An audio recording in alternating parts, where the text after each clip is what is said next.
Hi, it's Laurelle and I'm here at Arts Nursery Garden and Home, and we are the day before our Scarecrow Stroll.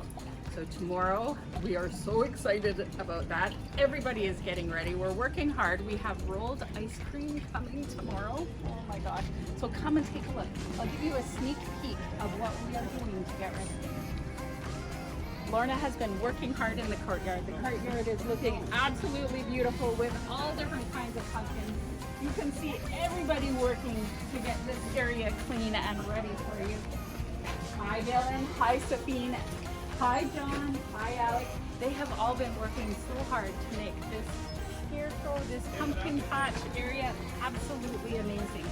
So I am going to give you a sneak peek, just a little bit, at the end. Come on, enjoy.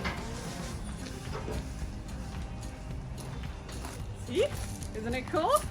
We've got so many more scarecrows all setting up around the nursery so that you can take your time and enjoy yourselves and safely enjoy fall and the Halloween season.